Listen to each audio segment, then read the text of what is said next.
This is That Guy Jig Sports Podcast. I am him, JIG. Subscribe, rate, and review. Amazon, Apple, Spotify, or wherever you get your podcast. Check us out. Don't forget about the Instagram at That Guy Jig. But there is going to be a new NBA champion. The Denver Nuggets are on their way to Cancun. They broke it down to Cancun on 3. The Timberwolves came in 1-7 on the road. Came back down 20. This Timberwolves team looks legit. Outside of the Boston Celtics, maybe you could probably say this Timberwolves team, when healthy, is the best overall team in the NBA.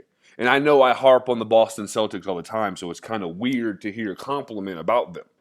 But understand, I'm complimenting the roster construction. Overall, as quality players on the roster. You got defensive players, you got offensive players, you got rebounders, you got guys that know their role. And that's key when it comes to winning. That is key when it comes to getting them 16 elusive wins in the playoffs, which both of these teams are now 8 wins away. Now the Celtics pulled the Pacers. The Pacers went into New York and beat up on a beat-up New York Knicks team. They did what they had to do. That's not their problem that they're beat up. It's not their problem Tom Thibodeau plays those guys so many minutes. Bodies start to wear down after a while. Do I truly, honestly, I don't know if I truly believe that.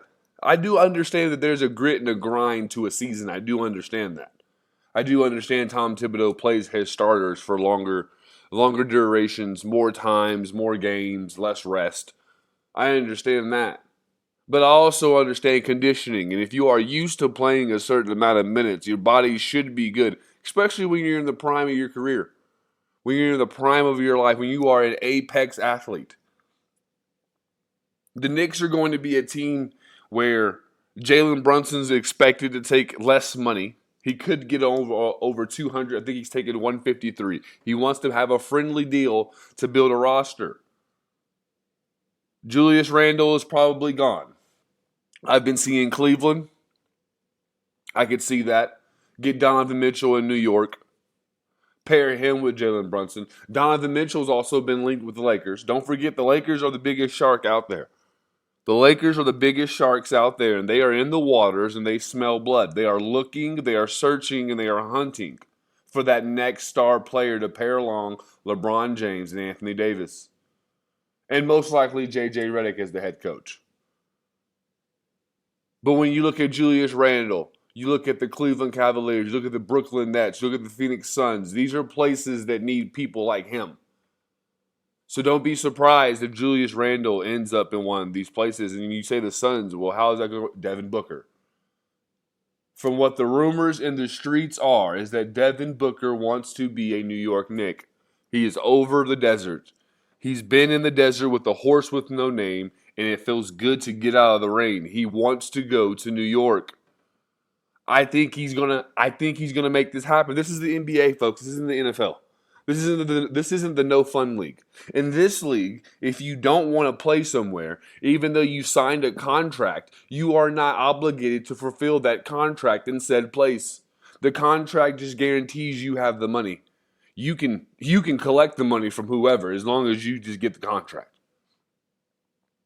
So when you look at this particular move for the Knicks, I definitely do believe there'll be some roster overhaul. I think Julius Randle is going to be gone. I think there's a chance they move on from one of the Villanova 3. I think there's a chance one of those guys could end up being gone, depending on what caliber of a superstar they want to bring in. Because I'm telling you, depending on the caliber, depending on how these contracts match up, you're going to need other players to be involved. But the Knicks made it pretty far, almost to the Eastern Conference Finals, as I predicted. 1 game away. 1 game away from being out on an accurate prediction. It's okay. Fire up the smoker. It's time to eat some crow. The New York Knicks and the Denver Nuggets both losing at home Game 7 when the home team was previously 112 and a number. And here we are. So Boston and the Pacers played last night. If you didn't watch the game, you missed a thriller. Go overtime. Boston elects not to foul while up 3. I am a huge believer in fouling while up 3. I am a huge believer in fouling while up 3. I don't believe in playing good defense and just hoping for the shot not to go in anymore. Some of these guys just make incredible shots. Case in point last night, Jaylen Brown, corner 3, defense in his face, literally no breathing room, but the guy just made a great shot. Great players make great shots, and that's why Jaylen Brown got that money. For that reason right there was to not only electrify the crowd, but be able to push this team into a victory. They took a 1-0 lead. They were not supposed to win that game last night, but they found a way. They found a way and they made it happen. That's what the playoffs are about, folks. Finding a way and making it happen. This Boston Celtics and Pacers series is probably going to be the better of the two final series. Boston and the Pacers went 3-2 this year, with Boston winning that series 3-2. They've had closer games because the Pacers can keep up with Boston. The way the Pacers play is the exact same way the Boston Celtics play. Just two different casts playing the same way. The Pacers are going to do it a different way versus how Boston's going to do it. With Boston not having Kristaps Porzingis for a couple games, it's going to make it very, very enticing for the Pacers to keep giving the ball to Pascal Siakam and Miles Turner. Both of them have 20 points last night. Probably combined for over 20 rebounds. So that's a good production from your post play. If you're getting 40 points and over 20 rebounds from two players in your front court, you can live with that. That's the type of behavior you can live with. Tyrese Halliburton has to calm down on the turnovers, but I think this Pacers team, if they're able to steal one in Boston, I think they could get this series. I think if they could steal one in Boston and win it at home, because they are very, very good at home. The Pacers are very good at home. So I think that right there alone gives Boston a little more of a trouble, because Boston hasn't had a tough series yet. They haven't played a full strength team yet. It's no fault of their own. But they're still the facts. They haven't faced a healthy team. They haven't faced a team that's youngin' and running and ready to go. I think next game the Pacers will come out a little bit more focused, and I think they'll try to close the game a little bit better. Because at one point you could honestly say the Celtics should have been dead in the water. But here come the Pacers. That's that style of play. Rick Carlisle, great coach. Championship level coach. Championship winning coach. Gave Dallas their first franchise championship. Knows the game within a game. Rick Carlisle is a very good coach. He's in a very good position. Him versus Boston's head coach is going to be very good. I always skip out on his name. But I'm telling you, Boston, the game between Rick Carlisle and the Boston Celtics, Joe Mazzulla. Sorry, Joe. And Joe Mazzulla, the game within the game, that is going to be a great matchup to see, because we're going to see the counteracts. How are you going to punch me? So that series, I do expect Boston to win going back to the finals. I do expect them to win, but I don't believe it's going to be an easy road. I think this Pacers team poses a true threat, because they can hit you in so many ways. Pascal Siakam, Miles Turner, Halliburton. You got the bench with T.J. McConnell. I mean, they can hit you with so many different weapons. Nesmith, Nembhard. These are all players that they can get you with. They can definitely get you with these players. So it's just so many players. So many on both teams. These are two deep teams that love to score. So obviously the overs are always going to be in play. I won on the overs last night. The overs did cash at 221. I expect these overs to cash most nights. They're probably going to start boosting them up to 230 or something like that. I'm still comfortable with that, just because of how fast both of these teams play. Neither one of these teams want to slow down and run offense. They want to shoot threes, run, and shoot layups. Moving over to the West, this series for me, it was 3-1 in the regular season.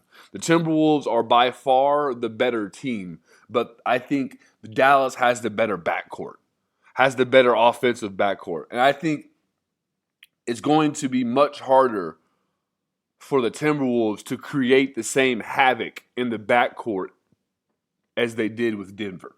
With Jamal Murray, Kentavious Caldwell-Pope, and then you have Michael Porter Jr. if you want to consider him in the backcourt. I don't. But my point being is, when you're going now, if you're transitioning against Luka and Kyrie's ball handling, ball skills, just overall game is just a lot better than Denver's backcourt. So I think that problem right there is going to be a problem in itself. How are you going to contain probably the best skilled backcourt in NBA history? Because you can't get too physical with Luka. Kyrie, you can't guard him. No one in the NBA can guard Kyrie. You can try to guard him. You can try to stay in front of him, make it hard on him, I guess.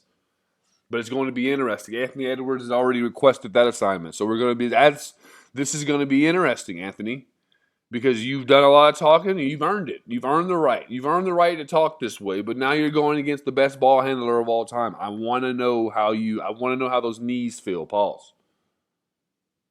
And when you're looking at the Timberwolves overall, Karl-Anthony Towns, he has to have a big series. You have to have a big series from Karl-Anthony Towns. There's no way that the Timberwolves can be successful with Karl-Anthony Towns, A, getting in foul trouble, or B, just not being successful. He has to be neither one of those two, but be a combination of the opposite and be just the player he's supposed to be. Be Karl-Anthony Towns. Get rebounds, get your points, go, go, go. I mean, this is a prime opportunity for you to lead this team. There's nobody on Dallas who can really match up with Karl-Anthony Towns. He's going to draw P.J. Washington. P.J. Washington's about 6'7", 6'8". Karl-Anthony Towns is about 7 foot. So he's going to have the space to shoot over him. He's going to be able to shoot over him. So I don't think that's a matchup that the Dallas Mavericks are very hip to, are going to be very happy about, because Karl-Anthony Towns is a matchup nightmare. If you don't have a stretch four, if you don't have someone who's comfortable playing on the perimeter, it's going to be very difficult for you to contain Karl-Anthony Towns, because the guy shoots about 10 threes a game. So he's going to be out there already. You know where he hangs, you know where he dwells. If he gets going, he gets his confidence going, and Karl-Anthony Towns is a guy that can average 20 and 10 this series. Rudy Gobert's another one. If Rudy Gobert averages a double-double, they're going to be in a great position. Mike Conley, the floor general for this team, finds a way to keep Rudy Gobert a part of the game. He finds a way to keep him as an offensive factor, because once Rudy Gobert becomes a non-offensive factor, at that point, he can't be on the court. Which comes to play of why is he so highly rated as a defensive player if he can't be on the court at certain times? Well, it's not because of his defense, it's because of his offense.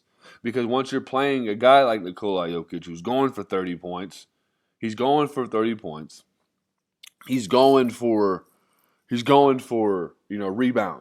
for assists, and your guy can only just stay in front of him and he's bringing home 6 points and 10 rebounds. You can't, that doesn't offset. No Migos, but that doesn't offset. That takes off. And that takeoff right there is going to get you blown out. But in these playoff series, man, give me the two. I mean, I like the T-Wolves. I think the T-Wolves are just going to march themselves. Tim Connelly is going to go down as probably one of the greatest GMs to ever walk this earth after this move. If the Denver Nuggets, the team he previously built as the GM, won the championship last year, and now the Timberwolves go and win this championship this year, he might go down as the greatest GM in NBA history right now. Right now in this generation. He's the GOAT of this generation as far as GMs, because he is moving. Bob Myers, step aside. Step aside, Bob Myers. But for overall, give me the Timberwolves and the Celtics in the finals. Timberwolves, Celtics, and like I just said, give me the Timberwolves winning that one in 6. But overall, this has been a great season. This has been a great basketball season. It's been a great sports season. Great sports season. We got 8 more games into the championship. Hopefully, I can be right on this prediction. If not, oh well. It's all sports. We love them. Remember to follow the Instagram. We are dropping plays on the Instagram. I got the action. The action account is set up. Jigsaw Jimmy on action. That's and that's to keep us connected so we can all get to the money. And once again, this is That Guy Jig Sports Podcast. I am him, JIG. Subscribe, rate, and review. Subscribe, rate, and review. Tell a friend to tell a friend. We can all be friends. Once again, I am him, JIG. Thanks for listening. Peace.